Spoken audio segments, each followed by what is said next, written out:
session this morning welcomes to the stage the Chief Information Officer with Hyatt Hotels, Eben Hewitt. Eben and I are going to sit down here this morning and have a lot of fun talking about some of the technology that is underway at Hyatt and how Eben's background in the technology space is shaping the direction that he's taking technology initiatives at the company. So, Eben, please come on up and join me this morning.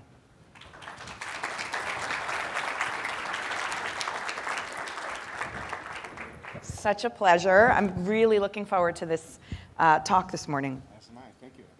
So, for folks who don't know your background, you recently came back to the hotel operations side. You spent 6 years in leadership roles with Sabre, right? And prior to that, you spent time in leadership and technology for Choice Hotels. So I think what's really interesting to me is to hear how has that evolution, and particularly your time on the technology supplier side, how has that shaped the leadership style that you now bring to Hyatt? I think what it is about is empathy, Abby. Mm-hmm. When you're on both sides of the fence, whether it's in technology or on the hotel side, then you're able to understand better what we're all trying to do together.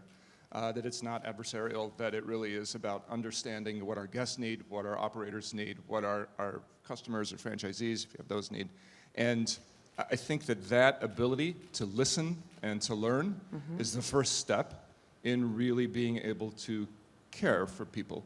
And certainly at Hyatt, that's our mission, right? To care for people so they can be their best. And my hope that the experience that I've had in the SaaS product industry at Sabre, and then on the hotel side, has been able to develop that a little bit. Yeah.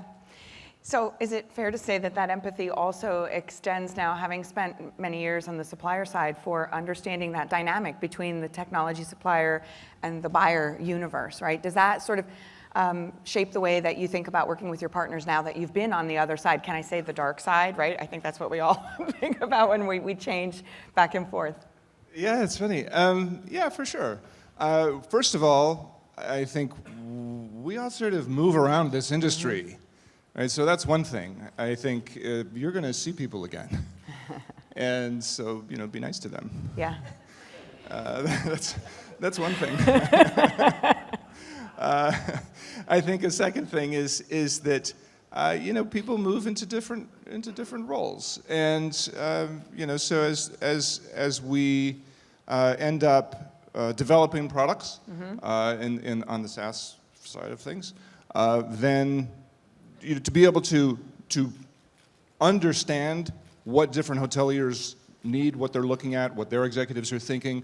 That was a wonderful thing at Sabre, to be able to understand. In Sabre Hospitality, when I was the CTO there, I got to meet so many great people, and to spend a lot of time locked in conference rooms with attorneys. And I think being able to understand what hoteliers are trying to do in Asia Pacific, what they're trying to do in the luxury space, what they're trying to do in the two-star hotels, what they're trying to do in Europe or Africa. That was all fascinating, but it also helped inform a more holistic view, I think, to be able to say, okay, let us remember all the different stakeholders. It's a recurring theme, I think, for me. So you had this unique access to the inner workings of the sort of the technology leadership at many of the brands. When you reflect on that, what do you think your peers would benefit from learning from you as you think about some of those opportunities, those conversations that you were able to be a part of? Yeah, it's a great question, Abby. I think the first thing is really create an honest, real human connection. That's my approach anyway, is really try and say, look, life is short,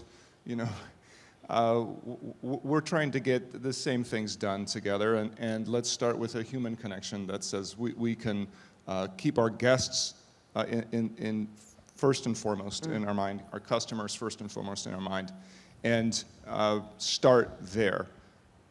It's very easy to enter a vendor sort of relationship in an adversarial way, and I will admit that a younger version of myself was skeptical. I thought, oh, they're out to get me, you know, you're trying to, you know, put one over on me. And boy, it's really not the case. Yeah. You know, it's not the case. And I think that establishing that real connection first and being sure that we're keeping our eyes on what do our guests need, what do our customers need, and it's not adversarial, and it's not technology for technology's sake, and you know, those kinds of things are where I try and start. And you know, I think it's important too in the vendor relationship to be able to understand how can you influence the roadmap? How can you sort of not fall into the trap that we all know is a trap? I have this thing in this technology in my system that I think I should outsource. I'm going to get commercial off-the-shelf stuff here, and then I get the commercial off-the-shelf thing, and I create the worst of both worlds by customizing the heck out of it because I don't want to change any of my processes. That's not a good place to be, right? That's the way the CIO gets fired. And so I think if instead you can be very thoughtful about your strategy in terms of just a basic function of strategy. What is the thing that is truly differentiating to my customers, that is going to make a difference, give me a competitive advantage in the market? And those things you should own. What are the things I want to be the best in the world at? What part of this space can I own? And then if there are things that really are commodity, they're really plumbing, then outsource those and realize that that's going to make a change for how you conduct things internally. I think if you get commercial off-the-shelf software and then you refuse to change your process and harp on the vendor to customize the heck out of things, you're going to end up in a mess. Yeah, and we've seen that. We know that that's been an approach in historically that it's an easy trap to fall into, to see that as something that's truly customizable and unique when technology is going to advance and it will become a commodity. Yeah. You talked about how your experience as your roles have evolved has given you this perspective now of product management versus project management. Can you talk a little bit about what that what does that actually mean? Can you define that for us? Oh, thanks. Yeah, that's great, Abby. So I think there are two ways we could participate in technology. One is you're a SaaS product vendor, and your job is to make the technology, and that's your product. And then there are the IT departments. And the IT departments are service departments in a company. They're like legal or HR or finance. They're a service department. They're a necessary evil. They sort of wonder, like, where is all the money going? Why does it take so long? And I think part of the reason it takes so long and takes a lot of money is that IT departments don't think like SaaS vendors. They don't think they're making products that other people depend on. They don't think of themselves as presenting an API to the world. But I encourage you to think about presenting an API to the world. What are the inputs that are defined that you take, and then you do some stuff, and there's an output that comes out that people can depend on? They know what that is, just like you would invoke a service. If you think about your organization, your department, as presenting an API, and you think about the work that you do as accruing toward a product, that will help us. I see a lot of IT departments who think, well, the cost of this is going to cost $1 million, but they're really only thinking about the initial push. They're not thinking, well, I got to raise that baby, and that baby's going to want to drive and go to college and do things. And so I'm going to need, what's the real total cost to ownership? That's important. Thinking like a product manager, you have a roadmap for something. You set expectations with stakeholders, and you deliver on that roadmap. And we tend in IT departments to sort of do projects because finance says, you get $1 million to do whatever, and then we go to meetings and we think, oh, we're doing the thing. But it's a little looser in the project mindsets, right? Because it's not necessarily as strategic. Yeah, it's interesting. It almost feels counterintuitive to think about it as product management as opposed to project. But I think what you're describing really helps to reinforce that there is, to your point, this is a baby that is going to grow up and need ongoing, constant maintenance. And it helps to frame that set of expectations, not only for the technology leadership, but to your point, for the finance leadership that's going to be on that journey. Yeah, that's right, Abby. If you don't do that, then you end up with 40 different half-baked things laying around that 4 people here depend on and 19 people here depend on, and you kind of go, gee whiz. Now this stuff just is growing like mushrooms, and it's hard to rationalize. Yeah, yeah. So I'd love to shift gears and start to talk about some of the programs at Hyatt that are, I think, exciting, some new technology initiatives. We will spend time in more detail talking about Mobile Key and the award-winning initiative for Hyatt. And I know that we're going to spend more time on that. We have a session later on in the program where we're really going to get into the details on that. So we won't spend too much time on it today. But I'd love for you to just share kind of big picture. Mobile Key was something that as an industry we've seen just really not much adoption in the US. Why was the time right for Hyatt? What was the sort of the impetus of this that you decided to make this a priority? Yeah, thank you, Abby. I definitely want my colleague Ben Weiss to address that later this afternoon, but so I won't steal his thunder. But I think part of it, honestly, is one of the wonderful things about Hyatt, and there are many, is that it's very much, we're very much in an experimentation kind of mindset. How do we test and learn? We'll throw 1,000 seeds out and see them bloom, and then sort of tend the garden a little bit. I think it's very much, and how do we work in an agile way? This is a big push at Hyatt, where we have senior leaders who really are in charge of getting agile pods together across many functions. It's actually very cool. Mm-hmm. And so one of the things that we do in these agile pods is figure out, okay, what's something that might be an experiment that we could do and we could work on that would that we could sort of see what the real benefit is. And part of that means you're not making assumptions about what we know to be the case, what we know for certain to be true. We know for certain that the Earth is the center of the universe. So I love that aspect of it, and I think in terms of the timing. It was great, to be able to. We had some important partners, in the form of Apple, in the form of Happy, in the form of Assa Abloy, to help create this technology. And so sometimes it just comes back to something simple like those partnerships sort of converging at the same time, where everybody goes, oh yeah, we're makes sense. Let's show up and do this. Yeah. So I think We'll see what the adoption is, and it's continuing to grow, of course. And I think it's going to be important to see how it really helps guests. In this industry, we do a lot of this kind of thing with kiosks. Do we go a year without talking about kiosks? Because I think it started in like 2000. And everyone, then we're like, let's install them all, and then we're tired of them by the time we get them in place and rip them out, and then a few years later somebody goes kiosks. And so, we'll see. I think it's going to be fantastic, because I feel like we're not going to, people are going to have their phones, they're going to have their watches. For sure, yeah. I want to stick with this sort of the digitization and guest personalization for Hyatt. Tell us what Magic Link is. What is it, and why did Hyatt decide to prioritize that? Oh, thank you, Abby. Yeah, Magic Link is very cool. So. Just think of the number of hours that you spend on your help desk, sort of with password resets, and then we get the bright idea to say, you know what, that's a drag, that's expensive, that's people sort of doing this very low value, rote thing. So we'll put on the website, we'll have a project, and we'll put on the website, forget my password, and then we go, well, we've got to make that secure, and so let's put some forms in there and ask about your favorite movie and what's your pet's name, and it's just more and more complicated. Stuff just grows like this because IT projects. And so the Magic Link is something that's so fun to me, because what it is about is imagining a world where instead of saying, we're going to be the best at solving this problem,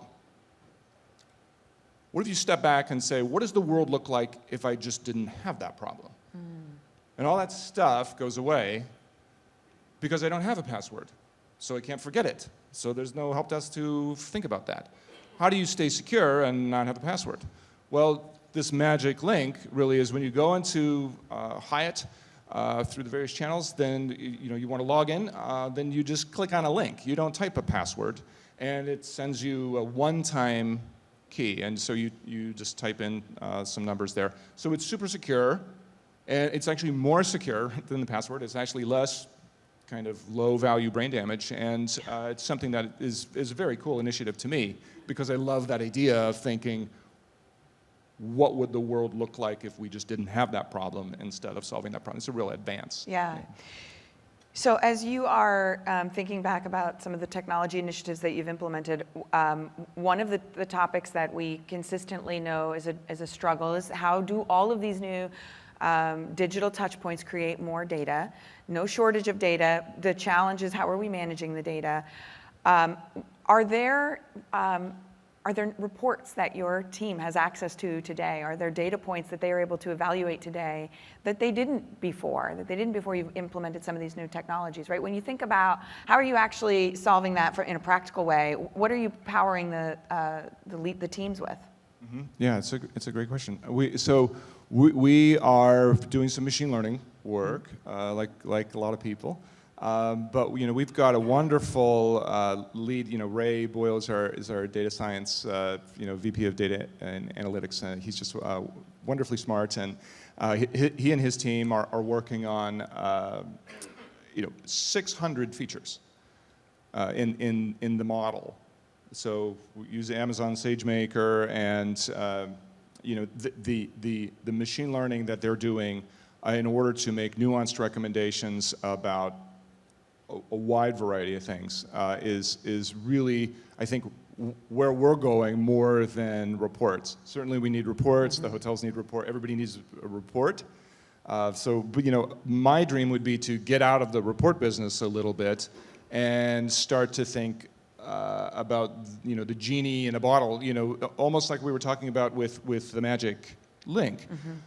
Instead of saying, how do I make better reports, I would love to say, what does the world look like if I had all the data I needed? I could make real-time decisions, or as informed as I possibly could be without a report. What would have to be true? And that's the world that I'd love to move to. Yeah, you're talking about machine learning. I think automation is becoming incredibly important to this industry, to all industries, as we face a change in how we staff, as we face labor shortages and potentially long-term changes in how we staff. I would love to get your take on what we're thinking of today as a labor shortage. First of all, do you think that this is a moment in time, or are we seeing a new evolution in how people think about working within the hospitality market or other markets? So first, talk a little bit about what does the evolving labor pool, what is your perspective on it? Wow, yeah, this is a very important question, I think, for us right now. Not just in the hospitality industry, but sort of as a people. I think that Pandora's box has been opened. It's not going back. It's not going back. So what that means is, for instance, return to office. This idea of, right across the street from the gorgeous Hyatt headquarters in Chicago, we look at our conference windows and we see Salesforce building this billion-dollar office building, this incredibly tall skyscraper, and we wonder, will they fill that building? It's interesting to see, once people were forced to work from home and everything that we had to do, right, that's well storied. And we have many colleagues. We have colleagues throughout the world, of course, right? So it's easy to go, oh, return to office is this puzzle or this problem. But it's always been thus. We have people in Asia. We have people in Australia right now, 15 hours ahead, accommodating that time zone and being on a video call. How is it so different? And so the idea of people coming back to the office, being in person, is something that we struggle with a little bit. Because on the one hand, we say, wait a second, we can't just cede that. We can't just say, don't worry about it, everyone work from home, and I'm talking about corporate, because then we're the hospitality industry, for crying out loud. We're about people. We're about being in a room together in a beautiful hotel in a wonderful setting, and getting to know each other, and that is fundamental to our business. Yeah. So we have to get together. And then, you've got the tech nerds saying, well, I don't do that. I'm just typing Python. So I think that's a tension that's yet to be resolved. And I think it's going to be, company by company, sort of figure that out at the corporate level. With respect to the hotels themselves, I think people are seeing, there's a different struggle, a different tension, where we're saying, okay, how much can we automate here? Mm-hmm. You mentioned in your opening remarks about I only need three people for 100 rooms. Yeah. I think that looks really attractive to hoteliers because they're saying, can I depend on my labor force? Mm-hmm. Will people show up? If they do show up, are they the quiet quitters that are, sort of sleepwalking through? If you go to a restaurant, is the service as good as it was 3 years ago? I don't think so, And the gig economy and the balance of prioritizing personal over work, right? And all of these sort of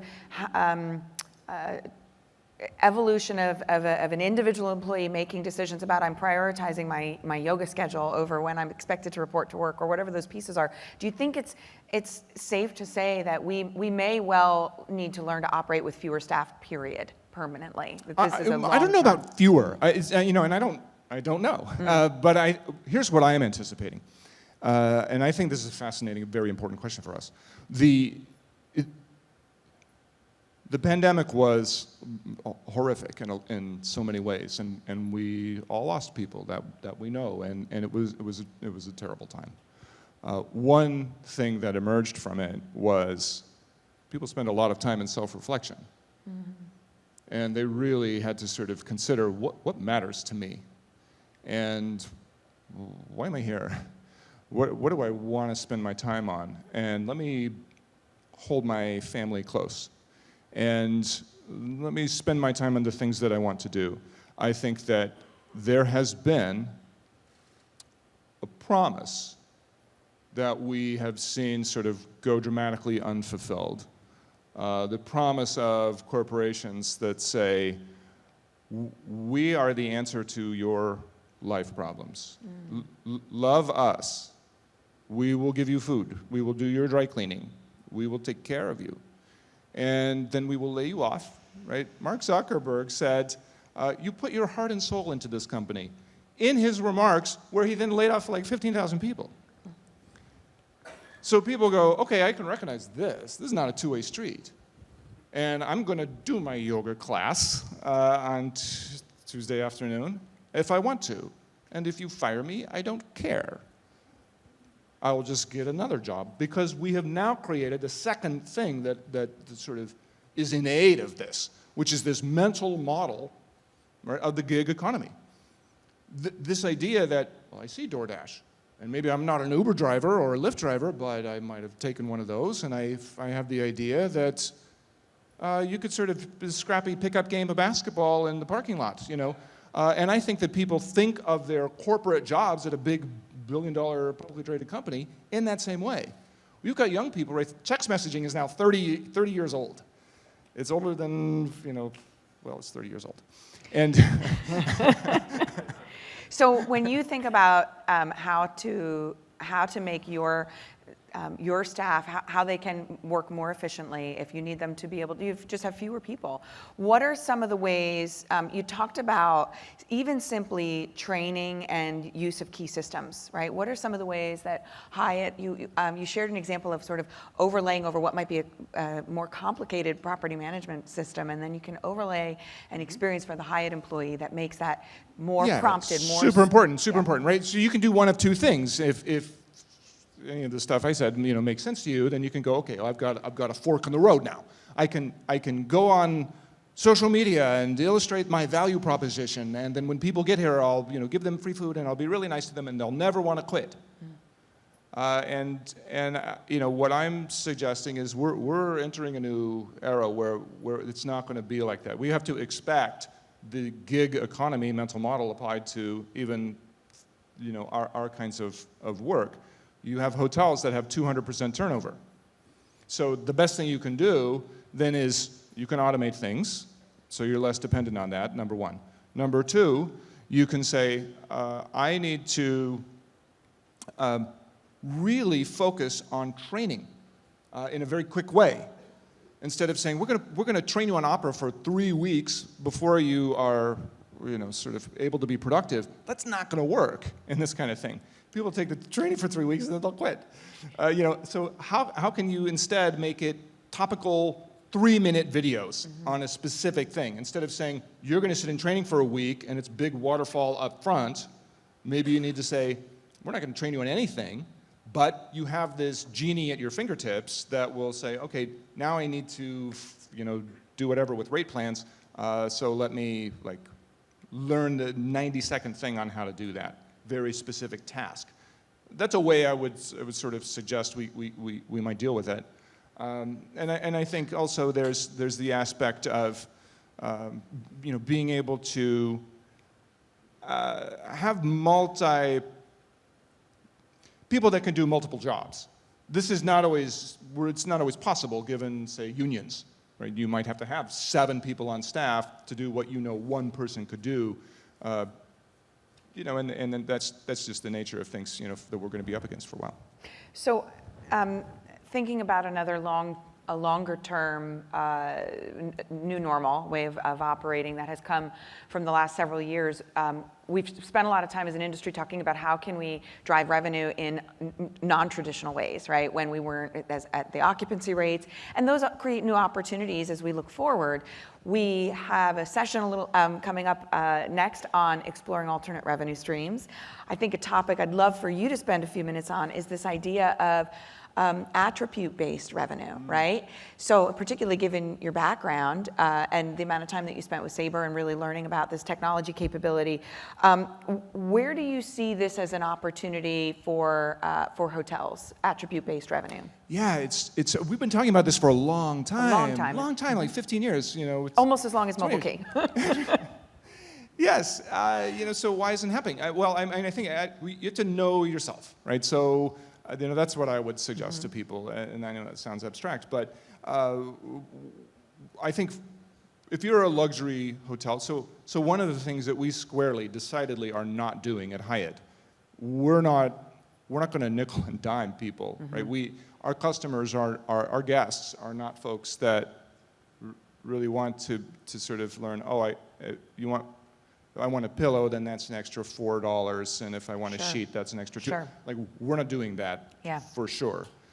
So I think that model, I'm not sure who is the person that wants to sort of pick those things for an $80 a night room or even a $1,000 a night room. But I think that, that's an easy way to conceive of attribute-based pricing, but I don't think that's correct. When I was at Sabre, I designed and led the team and conceived this product called Retail Studio that really is about attribute-based selling, and one of the things it does is it covers the panoply of services, experiences, as well as inventory. And so I think knowing who you are as a hotelier and what your guests care about is the first step in being successful at attribute-based selling.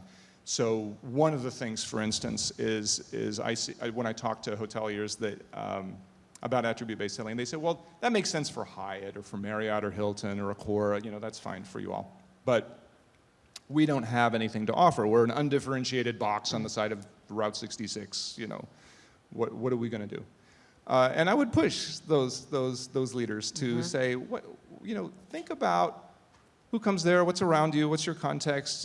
There's something special and unique and interesting about most places. Sure. There's a wonderful story I learned of a GM who's in Arlington, right? It's a $70 a night hotel room, but happened to be close to the Dallas Cowboys, which I understand is a sports franchise.